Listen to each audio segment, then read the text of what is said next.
नमस्कार दोस्तों। पन्नू ने अपनी मौत का वारंट खुद लिख दिया। वो कहते हैं कि कुत्ते की जब मौत आती है वो सड़क की तरफ भागता है। वही हाल पन्नू का भी हुआ है। वो भी मुझे लगता है कि जो भारत की तेज रफ्तार की गाड़ी चल रही है हाईवे के ऊपर, उसके आगे आने की कोशिश करी। उसको लगता था मैं सड़क को क्रॉस कर लूंगा, लेकिन होगा क्या इसके साथ, इसके ऊपर बात करेंगे। सेल्फ गोल कर लिया है, अपने वारंट लिख लिया है, पंगा लिया है मोदी की सरकार के साथ। और ये बोल दिया कि जी वो जो वहां पर हुआ था, ब्लास्ट हुआ था, एक सिलेंडर ब्लास्ट हुआ था, वैसे तो वो मेरे कारण हुआ था, मैंने करवाया था। आज एक हफ्ता हो गया उस चीज को हुए, और ये हफ्ते के बाद इसको याद आया कि भैया ब्लास्ट हुआ है। ऐसे लगता है किसी ने जहां पर एक बंकर में कहीं छुपा है, वो टीवी टूवी तो चलता नहीं होगा, क्योंकि बिल पे करने के भी इस खुजली खाए हुए स्ट्रीट डॉग के पास पैसे भी होते नहीं है। आपने देखा होगा जब ये वीडियो बनाता है ऐसे लगता है कि खुजली खाया हुआ कोई स्ट्रीट डॉग है। तो अब इसने बोल दिया कि जी वो हफ्ते बाद पता लगा इसको कि भाई एक सिलेंडर ब्लास्ट हुआ था। ये था जी मैं कितना हैगा। क्यों बोला गया, जबकि आपको मालूम है कि इसे चलाने वाला CIA है। तो क्या आज भी CIA भारत के खिलाफ काम कर रहा है, इसके ऊपर बात करेंगे। प्लस दिल्ली के इलेक्शन में किसको सपोर्ट करने के लिए इससे ये स्टेटमेंट दिलाया गया, इसके ऊपर भी एक बहुत ही संगीन, एक जिसको बोलते हैं कि डीप एनालिसिस आज करेंगे। और इन सब के लिए करने के लिए संजीव जी हमारे साथ हैं। संजीव जी, जय सिया राम। जय श्री राम सुमित जी। सर, ये स्ट्रीट डॉग पन्नू अब इसने बोल दिया कि ब्लास्ट जी मैंने कराया है। एक हफ्ता लग गया इसे ये स्टेटमेंट देने के लिए भी, क्योंकि पता था कि योगी जी हैं, अगर उनके कानों तक ये बात पहुंच गई कि पन्नू ने ये काम करवाया है, इसका तो 1 2 3 उसी दिन हो जाएगा, क्योंकि वो ज़्यादा वेट करते नहीं है। लेकिन हमें यह भी पता है कि CIA इसको सपोर्ट करता है, इसे प्रोटेक्ट भी करता है पन्नू को। क्या CIA का गेम हो सकता है कि उसने पन्नू को बोल दिया कि तुम इसकी रिस्पॉन्सिबिलिटी क्लेम कर लो। क्या मुद्दा है CIA का जिसके कारण पन्नू को भी स्टेटमेंट देना पड़ा। सुमित जी, सबसे पहली चीज तो एक हफ्ते में ना पन्नू ने ना बड़ी महफूज जगह चुनी होगी। हो सकता है कि उन्होंने वो न्यूक्लियर साइट्स, न्यूक्लियर वॉर के टाइम पे जो बंकर्स बनाए होंगे ना जमीन से 500 मीटर नीचे, और पता नहीं कितनी मोटी कंक्रीट वॉल का जो बंकर बनाया होगा, वहां पे जाके पहले इसको छुपाया होगा। और उसको बोला, अब वो पन्नू ने जब कहा कि हाँ जी अब मैं थोड़ा महफूज फील कर रहा हूँ, दो चार उसने वहां पे तंदूरी मुर्गे पाड़े होंगे, बोले डकार मारे बोला होगा हाँ अब मैं स्टेटमेंट देने को तैयार हूँ, बोलो क्या बोलना है। तो कुछ ऐसे ही हुआ होगा। तो ये जो इंसिडेंट है, मतलब इस तरीके से है सुमित जी। देखिए 19 जनवरी को वहां पे कुंभ मेले के अंदर एक LPG सिलेंडर का ब्लास्ट हुआ था, एक टेंट में, एक पर्टिकुलर एरिया के अंदर, जिसकी वजह से उसके आजू बाजू के जितने टेंट्स पे थे उसमें भी आग लग गई थी। और समय रहते वहां की जो फायर ब्रिगेड टीम थी और जो फायर फाइटर्स थे, उन्होंने आग पे बहुत जल्दी काबू पा लिया। मगर उसमें कुछ टेंट्स फिर भी उसके बावजूद भी जल गए, मगर जान माल का कोई नुकसान नहीं हुआ। और चांस की बात है कि उस दिन जो यूपी के चीफ मिनिस्टर हैं योगी आदित्यनाथ, वो भी उस एरिया के दौरे पे थे। तो क्या ये इसके साथ ये जानबूझ के कोई इसको कोइंसिडाइज मतलब कराया गया इसको, मतलब कोइंसिडेंस तो नहीं हो सकता ना, ये कोई हो सकता सोची समझी रणनीति हो, या ये ब्लास्ट हो गया हो और उसको बाद में इन्होंने जानबूझ के उसको अपना नाम उसके साथ जोड़ने की कोशिश करी हो। ये एक ब्लास्ट नेचुरल तरीके से हुआ हो या किसी ह्यूमन एरर की वजह से हुआ हो, उसके बाद में अपना नाम एक हफ्ते बाद जोड़ने की कोशिश करी हो। मगर क्योंकि पन्नू के जो हैंडलर्स है वो USA के अंदर, वो CIA करती है। CIA का ये डीप एसेट है ये। तो बिना CIA की इजाजत के बगैर ये एक भी स्टेटमेंट नहीं दे सकता। तो बंकर से अंदर बैठ के इसने वहां पे अपने मोबाइल फोन से या रेडियो सिग्नल से जो भी इसको दिया होगा वॉकी टॉकी, इसने वहां पे न्यूज चैनल को या मीडिया को स्टेटमेंट दी कि वो जो ब्लास्ट था 19 तारीख का कुंभ के अंदर, वो मैंने करवाया। अब क्यों क्यों इसने स्टेटमेंट क्यों दी? क्या आपने जो सवाल पूछा कि क्या CIA आज भी इंडिया के अगेंस्ट है या इंडिया के अगेंस्ट कुछ ना कुछ उल्टा सीधा प्लान कर रही होगी? आपकी बात सही है सुमित जी। देखिए अभी भी शायद डोनाल्ड ट्रम्प गवर्नमेंट पे आ तो चुके हैं 20 जनवरी को, बट उनको इन डिपार्टमेंट्स में धीरे धीरे काबू पाते हुए होते टाइम लगेगा। जैसे मेरे कुछ वीडियो पहले भी मैंने कहा था कि डोनाल्ड ट्रम्प के आने के बाद भी उसके लिए समझे कि land mines already deep state ने पहले बिछा रखी होगी। सारे डिपार्टमेंट्स को काबू करते करते उसको समय लगेगा। जब तक वो काबू नहीं करेगा, ये इसके नाक में दम करके रखेंगे। तो ये कुछ ऐसा ही कुछ होता हुआ नजर आ रहा है। दूसरी चीज, मतलब एक तीर से दो निशाने जैसे साधने की कोशिश करी है। एक तो ये तो बात पक्की है कि सीआईए के थ्रू ही, सीआईए के कहने पे इसने ये जो बोला है सो बोला है। दूसरी चीज, ये खालिस्तान का जो आउटफिट है, उसका उसका होल्ड आज भी दिखाना चाहता है कि इंडिया के अंदर है, जब चाहे वो कहीं भी आर्जनी ब्लास्ट हो, उल्टी सी हरकत कर सकते हैं। तीसरी चीज, दिल्ली इलेक्शन, जिसका बारे में आपने अभी सामने आप लेके आए थे एक पॉइंट दिल्ली इलेक्शन का, कि दिल्ली इलेक्शन में ऑलरेडी ये हमें एक बार यहाँ इस पन्नू के थ्रू स्टेटमेंट भी आ चुकी है कि भैया उसने अरविंद केजरीवाल को बहुत सारा करोड़ों रुपए के हिसाब से फंडिंग भी कर रखी है। तो वो कहीं ना कहीं पे वो अपना होल्ड चाहेंगे दिल्ली के अंदर भी, ताकि वो जो लिबरानो किस्म के जो लोग हैं, जो सेकुलर किस्म के लोग हैं, उसकी वोटिंग जो है वो अरविंद केजरीवाल के फेवर में आ जाए। तो ये खेल वहां पे भी दिल्ली के अंदर भी खेला गया।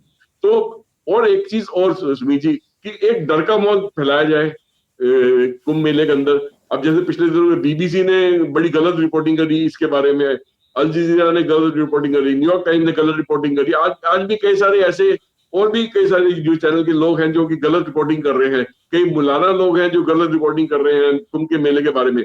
मगर बहुत सारे न्यूज चैनल के ऐसे ऐसे लोग हैं जो कि वहां जाके खुद जाके त्रिवेणी में, संगम में डुबकी लगा रहे हैं, उसके बारे में अच्छी रिपोर्टिंग भी कर रहे हैं।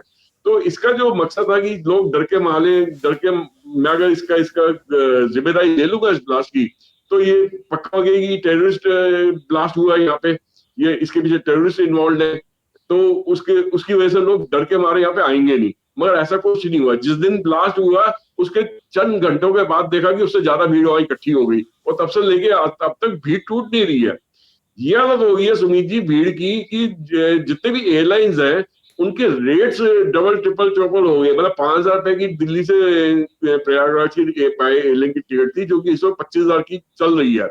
और जो एयरलाइन का जो हेड ऑफिस है, या दिल्ली गवर्नमेंट, बीजेपी की गवर्नमेंट है, उनकी हिदायत के थ्रू ऑलरेडी उनको बोल दिया गया कि आप एयरलाइन के रेट एकदम नीचे गिराइए ताकि लोगों को तकलीफ ना हो। और इमीडिएटली 125 फ्लाइट्स और डिक्लेयर कर दी गई है महाकुंभ में जाने के लिए। ठीक है ना? तो आप सोचिए कितनी बड़ी जनसंख्या में लोग आ रहे हैं, कितनी बड़ी भारी मात्रा में लोग बढ़ चढ़ के महाकुंभ में पे आ रहे हैं। तो वो जो था कि डर का माहौल पैदा करेंगे, वो डर तो कहीं पे मेरे को नजर आ नहीं रहा। खालिस्तानी आउटफिट को इसके ताकत मिलेगी वो भी नजर नहीं होती आ रही मुझे, क्योंकि वो ये सिर्फ उस टाइप का इंसिडेंट है कि लिफ्ट सर्विस ज्यादा है और जमीन पे काम कम हुआ है। और हाँ, दिल्ली इलेक्शन में इसका कोई फायदा अरविंद केजरीवाल उठा पाएंगे, ये आने वाला समय बताएगा। कि हाँ, लिबरांडू जो है या सेकुलर टाइप के लोग जो है, जो इस टाइप की चीजों से खुश होते हैं कि हाँ जी हमने देखो जी हमें इस मतलब रिस्पॉन्सिबिलिटी ले ली वहां पे ये गड़बड़ी करवाने के लिए महाकुंभ में, जो उसने बोला था करके दिखा दिया, वो खुश हो सकते हैं। मतलब खुश होने तक तो सही सीमित है, मगर क्या वो वोट पे कन्वर्ट होंगे, मैं इसका भी डाउट करता हूँ। ठीक है ना? वो चीज भी नहीं हो पाएगी। रही बात अब सीआईए की, कि आने वाले दिनों में हो सकता है सीआईए भी इस चीज आदमी से डिट्रैक्ट कर जाए। इस आदमी को जो उसने सपोर्ट पेश कर रखी है, उसको भी मजबूरी में इसकी सपोर्ट छोड़नी पड़ेगी। जैसे जैसे डोनाल्ड ट्रंप अपनी हर एक इंस्टीट्यूशन पे, हर ऑर्गेनाइजेशन पे अपना हाथ टाइट करता जाएगा, उस पर पूरा काबू पा लेगा। तो ये तो सिर्फ समय की बात है। पन्नू जी ने, जैसे आपने कहा कि उसने तो अपनी अपनी उसकी जो बुलेट जो उसको लगनी है, उस बुलेट को उसने ऑलरेडी अपना नाम लिखवा लिया है। सर मुझे एक चीज बताइए, मुझे एक चीज समझ नहीं आती, हिंदू इकट्ठा क्या हो गया, सबके पेट में दर्द होना शुरू हो गया। मैं बार बार बोलता हूं हिंदुओं को, हिंदुओं आप इकट्ठे हुए हरियाणा में, आप देखिए इन सारे डीप स्टेट का सारा एजेंडा कि यहां पर गवर्नमेंट को गिरवाना है भारत में, मोदी जी की गवर्नमेंट को, वो फेल हो गया। आपने महाराष्ट्र में भी इनको हराया, डीप स्टेट को फेल किया है आपने 2 जगह पर। इस बार महाकुंभ इन्होंने पहले तो टकैत को बुलाया, वही जो बोलता है अपने आप को कि मैं फार्मर्स का सरबराह हूं, उसको बुलाया गया दिल्ली में, केजरीवाल के साथ मीटिंग किया है कि भी तुम दिल्ली को हॉस्टेज बना लो कि यहां पर लोग वोटिंग करने जा ही ना सकें। लेकिन वो फॉर्मूला भी इनका फेल हो गया। अब इन्होंने महाकुंभ को अटैक करने की कोशिश करी, फेल हो गया। यानी कि इनके हर तीर को हम न्यूट्रलाइज करते जा रहे हैं, जीरो करते जा रहे हैं। आप जब जब इकट्ठे हुए हैं, दुनिया आपका बाल बांका नहीं कर पाई। इसलिए राहुल गांधी आपको जातियों में बांटने की वो सारी बातें बोलता है ताकि आपको डिवाइड कर कर आपके ऊपर हुक्म चलाया जाए या आपको खत्म ही कर दिया जाए। सर मुझे चीज बताइए, हिंदू इकट्ठा होता है तो ये सबको दर्द क्यों हो रहा है? सुमित जी, मैं इसके पीछे ना आपको एक तथ्य बता रहा हूँ। मैं जो सच्चाई हो रही है महाकुंभ के अंदर उसके बारे में उसके थ्रू पहले एक्सप्लेन करने की कोशिश करूंगा। वहां पे जब लाखों करोड़ों में श्रद्धालु जाके वहां पे त्रिवेणी में जब डुबकी लगाते हैं, तो किसी को ये नहीं पता होता कि उसके साथ में खड़े होने वाला जो इंसान है वो अंबानी है, या उसके साथ में खड़े होने वाला इंसान जो शूद्र है या दलित है या किस जाति का है। वो सब मिलके एक ही जगह पे डुबकी लगा रहे होते हैं, और वहां पे सबके जो मन में एक ही चीज उठ रही होती है, तो वो नारे लगा रहे होते हैं हर हर गंगे के और हर हर महादेव के। तो दैट मीन्स उनके सबके अंदर एक पॉजिटिव वाइब्रेशन वाइब चल रही होती है। वो सिर्फ अपनी आस्था के बारे में, अपने देवता के बारे में, अपनी अपनी तन मन और आत्मा की शुद्धिकरण के बारे में वहां सोच रहे होते हैं, और उस पॉजिटिव वाइब्रेशंस को वो अपने साथ एकत्रित करके वापस लेके आते हैं, जिससे वो बहुत सारे लोगों को और प्रभावित करते हैं। तो जैसे मैंने पहले भी कहा था कि 30-40% जो इंडिया की जो पॉपुलेशन है वो महाकुंभ में अल्टीमेटली यहाँ पे विजिट करेगी और त्रिवेणी में संगम में डुबकी भी लगाएगी। और ये इतने सारे जो लोग हैं वो इससे कई गुना ज्यादा संख्या के लोगों को प्रभावित करेंगे और उन तक वो पॉजिटिव वाइब्रेशन पहुंचाएंगे अपनी। तो ये जो मतलब मेरा ऐसा मानना है कि ये जो महाकुंभ का जो 45 दिन या 60 दिन का जो भी पर्व चल रहा है, ये जो है सनातन धर्म को ना एक नई ऊर्जा देगा, एक नई ताकत देगा पूरे हिंदुस्तान में, ना केवल इंडिया के अंदर ही, इंडिया के बाहर भी। तो इस चीज से सब लोग घबराए हुए हैं। मतलब ये जो नई नई जो ऊर्जा पैदा होकर आ रही है कि एक ही झंडे के अंदर जिन हिंदुओं को जाति में बांटने की राहुल गांधी ने लाख कोशिश करी, वो आज एक ही झंडे के अंदर आके खड़े हो गए हैं। और उस झंडे का नाम है सनातन धर्म। उस झंडे का नाम है हिंदू धर्म। उस झंडे का नाम है सनातन वे ऑफ लाइफ। उस झंडे का नाम है sustainable way, Sanatan the sustainable way of life. तो कितनी सारी जितने भी चार चार चार तरीके से एडवर्ब आप यूज कर लीजिए, वो सारी चीज एक ही चीज पे आती है कि सनातन ही फ्यूचर है, सनातन ही तरीके जीने का एक असली तरीका है।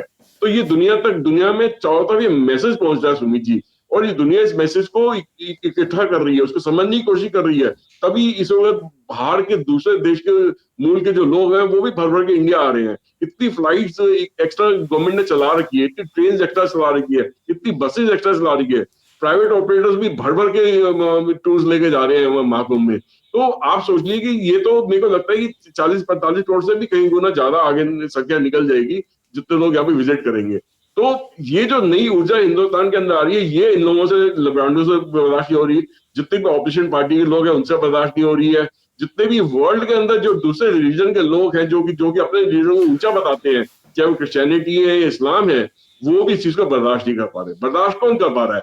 जो सनातन धर्म से जुड़े कौन है, जैसे जैसे हिंदू की जितनी जातियां हैं, जैनिज्म की जितनी जातियां हैं, आपकी बुद्धिज्म की जितनी जातियां हैं, ठीक है ना, और भी सिखिज्म की जितनी जातियां हैं, तो ये जितने लोग हैं ये सब भी अपने आप हिंदू कहते हैं ना, ये सनातनी कहते हैं। इसलिए इन लोगों को फर्क नहीं पड़ता। फर्क किसको पड़ रहा है? क्रिश्चियनिटी को फर्क पड़ रहा है, इस्लाम का फर्क पड़ रहा है। वो इस चीज को बर्दाश्त नहीं कर पा रहे कि उनसे ज्यादा नंबर्स में लोग आज तक इतने लोग वो आज तक नहीं इकट्ठे कर पाए। और इंडिया ने ये चीज करके दिखा दी है, बहुत खूबसूरती से करके दिखा दी है, और बिना को ज्यादा तकलीफ करे दिखा दी है। वो उसमें इंडिया की जो सनातन धर्म की अस्मिता है वो भर भर के सामने उभर के आ रही है। तो इसको इसका लोग हैरान हो रहे हैं, इससे जुड़ना चाह रहे हैं, इसको समझना चाह रहे हैं। सर मुझे जो है हिंदुओं, क्या आपको एक चीज समझ आ रही है? जब महाकुंभ शुरू होना था एक फ्लोफा छड़ा गया कि जी वायरस फैल गया है चाइना में, लाशें बिछ रही हैं और घरों से बाहर निकलना आपका इम्पॉसिबल हो जाएगा, वायरस आ गया तो आपकी जान चली जाएगी। और मैंने आपको पहले दिन ही वीडियो बना दिया था कि ये झूठ है, यहां पर कोई भी लाशें नहीं बिछ रही, यहां पर सब कुछ नॉर्मल है, कोई हॉस्पिटल भरे नहीं हुए। ये आपको बार बार दिखाया गया, झूठ था वो, ताकि आप कुंभ में ना जाएं, कहीं इकट्ठे ना हो जाएं। फिर इन्होंने ब्लास्ट के ऊपर, वो एक आग लगी थी जो गीता प्रेस वालों के टेंट थे, वहां पे आग लगी थी, कुछ भी नुकसान नहीं हुआ। लेकिन पन्नू ने ये बोल दिया कि अब बोला जाकर हफ्ते के बाद उसको याद आया कि यार वो ब्लास्ट कराया था, उसकी न्यूज क्या है। यानी कि अब दोबारा से एक डर का माहौल बनाने की कोशिश करिए। क्यों? ताकि आप इकट्ठे ना हो जाओ। अब आप समझते हैं आपके इकट्ठे होने की पावर क्या है। दुनिया की सबसे बड़ी एजेंसी CIA वो डरी पड़ी है, लिब्रांडो डरे पड़े हैं, फॉरेन गवर्नमेंट्स डरी पड़ी हैं कि अगर हिंदू इकट्ठा हो गया तो भारत को दबाना और इसे यूज करना इम्पॉसिबल हो जाएगा। इतनी बड़ी गेम है आपके इकट्ठे होने से। बड़ी बड़ी ताकतों को हम फेल करते जा रहे हैं सिर्फ इसलिए कि हम इकट्ठे हैं। United we stand, divided we fall, हमने बचपन में पढ़ा था। अभी उसे अपनी आंखों के सामने हम होता हुआ देख रहे हैं। और जो खालिस्तान मूवमेंट है, मरी हुई मूवमेंट, मैं खुद पंजाब से आता हूं, वहां पर खालिस्तान नाम की जो मूवमेंट है वो एग्जिस्ट ही नहीं करती। पूरे दुनिया में 2-3 हजार लोग हैं जो इस पागलपन को सिर्फ इसलिए कि रोटियां सेकनी है वो लगे हैं, और उनको अब बढ़ावा दिया जा रहा है कि तुम ये स्टेटमेंट दे दो। सर, आपको लगता है कि जो ये हमारे अज्ञात वीर हैं वो इस स्टेटमेंट के बाद एक्टिवेट हो जाएंगे? मेरे हिसाब से ऑलरेडी एक्टिवेट हो चुके होंगे सुमित जी, और तभी तो पन्नू को बंकर में, न्यूक्लियर बंकर में छिपाया गया है। अभी न्यूक्लियर बंकर में नहीं होता तो हो सकता है ये अब तक एलिमिनेट हो चुका होता। तो बस ये हिज डेज आर नंबर्ड, कुछ कुछ दिन की मेहमान रह गया है। अब उसकी उसकी जैसे वो जो हमारे फिल्म के बहुत बढ़िया एक्टर थे ना, राजकुमार साहब, उन्हीं की भाषा में बोलता हूँ, जानी वो दिन भी हमारा चुना होगा, जगह भी हमारी चुनी होगी, समय भी हमारा चुना होगा, हम तुम्हें कब खत्म करेंगे ये भी हम तय करेंगे। तो बस सही बात है। वो दिन जल्दी आएगा सुमित जी, कि जब राजकुमार जी अपने स्टाइल में ही इस आदमी को एलिमिनेट करेंगे। वो राजकुमार की जगह पे हमारे अज्ञात वीर होंगे या अननोन गनमैन होंगे, वो इसको एलिमिनेट कर लेंगे। और हमारे अननोन गनमैन की कमी ना USA में है, ना ही कनाडा में है, ना पाकिस्तान में है। तो अभी तीनों जगह को छोड़ के कहीं और जाता है तो वो भी पता चल जाएगा, वहां भी मैनेज कर लेंगे। तो अब तो बिल से बाहर तो आए, बिल से बाहर निकालने का कई तरीके होते हैं। तो वो कोई ना कोई तरीका आने वाले दिनों में आजमाया जाएगा, तो जिसकी वजह से बिल से बाहर आएगा। तो इसके अब बहुत कम दिन रह गए। American American D state, American CIA ही इसको हमारे हवाले करेगा कि भैया हमारे लिए अभी न्यूसेंस वैल्यू रहेगी, इसकी शेल्फ लाइफ खत्म होगी, इसका जो करना कर। सर, मुझे अच्छी बताइए, आपने एक वर्ड यूज किया था कि दिल्ली इलेक्शंस में केजरीवाल को फायदा देने के लिए इसका इस्तेमाल किया जा रहा है पन्नू का। दिल्ली इतना इंपॉर्टेंट क्यों है डीप स्टेट के लिए, मुझे आज तक समझ नहीं आया। छोटा सा स्टेट है भाई, उसके आसपास हमने जीत लिया, हमारे गवर्नमेंट्स बन गई वहां पर। वाई दिल्ली? सुमित जी देखिए, दिल्ली के अंदर जो टैक्स कलेक्शन होती है ना, वो एक आसमान छूती हुई टैक्स कलेक्शन होती है। और 30-35 साल के बाद आप सोचिए कि दिल्ली की जो ट्रेजरी है वो खत्म हो गई है, मतलब वहां पे लॉसेस आने शुरू हो गए हैं। तो दिल्ली के अंदर टैक्स की कलेक्शन तो होगी, वो पैसा कहाँ इस्तेमाल किया जाएगा, कौन कौन इस्तेमाल करना चाहता है, आप खुद ही अच्छी तरह समझते हैं। तो बेसिकली दिल्ली को यूज करा जाता है 2-3 वजह से। एक, सेंट्रल गवर्नमेंट के नाक में दम करे रखो, उनकी किसी भी पॉलिसी को मानो मत, उनके साथ कंफ्रंटेशन का माहौल बनाए रखो। और एक एक मतलब जब चाहे दिल्ली को किसी ना किसी तरीके से घेरने की कोशिश करते रहो, कोई ना कभी तो कामयाब होंगे। और साथ में ही दिल्ली की जो मनी की जो मसल पावर है उसको यूज करके उल्टे सीधे हरकतों, जिनको फाइनेंस करना है, उल्टी सीधी हरकतें करना है दिल्ली के अंदर, वो करते रहो। अपने जेब भी भरो और दूसरों से काम, उल्टे सीधे काम भी करवाओ। तो ये दोनों काम वहां पे, मतलब एक करप्शन आसमान छू रही है, और साथ में उल्टे सीधे काम भी उससे करवाए जाते हैं। अब जैसे पिछले दिनों में, जैसे आपने बताया कि टकैत को बुलाया था, टकैत दिल्ली से मीटिंग करने तो आ गया, तो जैसे ही वापस यूपी में घुसा तो वहां से भागता रहा, इतनी तेजी से भागा वो कि भैया गलती से अगर मैं इसकी पुलिस के गिरफ्त में आ गया तो मुझे किसी न किसी केस में उठा के अंदर डाल देंगे। ऑलरेडी उस पर कई सारे पुराने केस चल रहे हैं, जिसका अभी तक कोर्ट में इन्होंने, तो किसी न किसी केस में डाल के उठा के अंदर डालता है। तो सिर्फ उसकी जो वहां पे जेल के अंदर जो उसकी उसकी हम खातिरदारी होती, वो सब भग देता कि इसने, केजरीवाल ने उससे क्या बात करी है। तो इसलिए वो यूपी के अंदर गड़बड़ नहीं करने की कोशिश कर रहा, वो दिल्ली के अंदर घुस के दिल्ली में गड़बड़ फैलाने की कोशिश करेगा। वो भी यूपी बॉर्डर को छोड़ के दिल्ली बॉर्डर के अंदर आके बैठेगा, यूपी बॉर्डर में नहीं बैठेगा। तो उसको इतना डर है योगी सरकार का, ठीक है ना। अच्छा, दूसरी चीज एक और भी, अभी लेटेस्ट में दिल्ली के अंदर, जैसे मैंने कहा ना कि न्यूसेंस वैल्यू क्रिएट करके रखना, अब दिल्ली का कोई ऐसा डिपार्टमेंट नहीं है सुमीत जी जहां पे इन्होंने हरामखोरी नहीं करी, यहाँ पे इन्होंने उसको ढंग से मैनेज नहीं करा। और मतलब उसमें इतना ज्यादा मिसमैनेजमेंट रहा, इतनी ज्यादा मिस गवर्नेंस रही, और हर डिपार्टमेंट में इन्होंने करप्शन भर भर के करी है। अब क्योंकि वो फ्रीबीज का इन्होंने कुछ शगुफा छोड़ा हुआ है दिल्ली गवर्नमेंट के लोगों, दिल्ली के लोगों के लिए, तो उसको बीजेपी ने बहुत खूबसूरती से काउंटर कर रखा है इस टाइम पर। और अब क्या करे तो क्या करे, अब कहते हैं जी यूथ जो है ना दिल्ली का वो अनएम्प्लॉयड है। मैं आने वाले दिनों में दिल्ली गवर्नमेंट यूथ को मैं इसको ट्रेनिंग दूंगा। और इसको अलग से करेंगे, हाँ इसको जी, अलग से करेंगे, कवर करेंगे केजरीवाल को।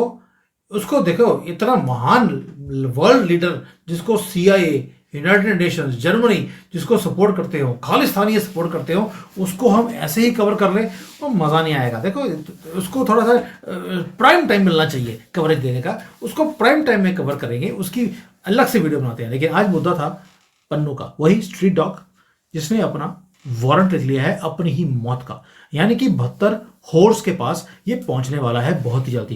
एंड आई एम श्योर कि अगर ये अमेरिका कनाडा में नहीं एलिमिनेट हुआ, और तो कहीं जा नहीं सकता, गलती से चाइना आ गया तो मैं छोड़ने वाला नहीं हूं।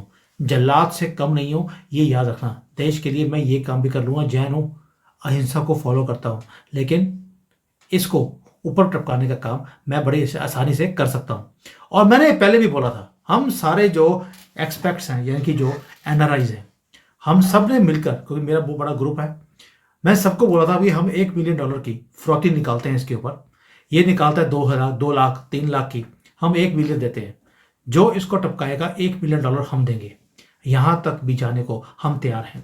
लेकिन मुद्दा वही है, हमारी जरूरत नहीं पड़ेगी। हमारे अज्ञात वीर ऑलरेडी सक्रिय हैं, ये जहां मर्जी चला जाए, अब ये नहीं बचेगा। 72 हॉर्स के पास ये पहुंचेगा ही पहुंचेगा, ये भी गारंटी है। क्योंकि मैं मोदी जी को जानता हूं कि वो कभी भी अपने जो दुश्मन हैं उसे छोड़ते ही नहीं हैं। और योगी जी आगे, जिनके स्टेट में इसने बोला है कि मैंने ब्लास्ट करवाया है, वो इसका कहां कहां पे ब्लास्ट कराएंगे मैं अभी डिस्क्लोज नहीं करना चाहता। ये पता है कि इसका अगला पिछला ऊपरला निचला ये सब कुछ ब्लास्ट अब होने वाला है। देखते हैं कि कब तक होगा। और इतना भी बता दूं, योगी जी के स्टेट में किया है तो वो मोदी जी की तरह ठंडा करके हफ्ता 10 दिन, महीना 2 महीने के बाद नहीं करते। आज कोई काम किया है, शाम तक 1 to 3 हो जाता है। अब देखते हैं इसका 1 to 3 होगा या 3 to 1 होगा। संजीव जी, इसको सीआईए ने जो करने के लिए बोल दिया या बोलने के लिए बोल दिया, कर तो ये कुछ पाया नहीं है। दैट मीन्स कि सीआईए के अंदर भी हड़बड़ी है कि किसी तरीके से भारत में जो तरक्की है, हिंदू इकट्ठा हो रहा है, इसे ना होने दिया जाए। क्योंकि इससे उनके जो नैरेटिव्स हैं वो सारे के सारे धरे के धरे रह रहे हैं। तो हिंदुओं, सैल्यूट आपको कि आपने जो एकता दिखानी शुरू करी है। एक है तो सेफ है, आपको समझ आ गया। बटोगे तो कटोगे, आपको समझ आ गया। Thank you so much. क्योंकि हमारी पिछले 1.5 साल से जब से हमने ये वीडियोस बनानी शुरू करी हैं, एक ही चीज के ऊपर मैं बार बार एम्फेसिस दे रहा हूं, आपको बांट कर ये अपनी रोटियां सेकना चाहते हैं आपकी लाशों पर। आपने उसे खत्म कर दिया। अब देखते हैं कि अगला टूल किट ये कौन सा लेकर आएंगे। लेकिन मुझे जैसे ही हल्की सी खबर मिलती है कि ये टूल किट लेके आने वाले हैं, we start covering that in advance. आपने देखा है, हमने टाइम से पहले कई चीजों को कवर किया है। अगर स्टॉक मार्केट नीचे गिरने वाली है, उसे कवर मैंने किया था। बहुत लोगों ने मुझे गाली निकाली कि आप तो जी सीआईए एजेंट हो, आप तो ये चीजें बोलनी शुरू कर दी कि आप जानबूझकर, आपको बोला गया है ये चीजें बोलने के लिए। आज आप देखिए, जब बोला था इसको, उसके बाद 2 हफ्तों के बाद हमारी स्टॉक मार्केट नीचे गिरने लग गई थी। अभी मैं दोबारा बोल रहा हूं, फरवरी के महीने में हमारी स्टॉक मार्केट दोबारा से नीचे गिरने वाली है। अपने आप को पहले ही बचा लीजिए। और जितना बोला था गिरेगी, उससे भी ज्यादा ये मार्केट हमारी गिर चुकी है। फरवरी आगे आने वाला है। यानी कि कई चीजें ऐसी हैं, बिकॉज हम लोग इकोनॉमिस्ट हैं, हम लोग फाइनेंस का काम देखते हैं, हम रोज फाइनेंशियल मार्केट में बैठे हैं, ये चीज़ों की खबरें पहले मिलती हैं, तो मैं हमेशा आपको आगाह करने की कोशिश करता हूँ। और उसके बाद भी अगर आपकी गाड़ी निकालनी है, आपकी मर्जी है। हमारा काम है, आपको कोई डर का माहौल नहीं, कोई सेंसेशन नहीं, जो एक्चुअल न्यूज़ है और जो एनालिसिस हो सकती है, we just share that with you. Rest I leave the decision on you. Thank you Sanjeev ji, thank you so much. Pannu के ऊपर नज़र अब हमारी भी रहेगी कि कब ये टपकेगा और कब इसकी जुड्डी में हम आग लगाएंगे। Thank you. जय हिंद, जय सिया राम। जय हिंद, जय सिया राम।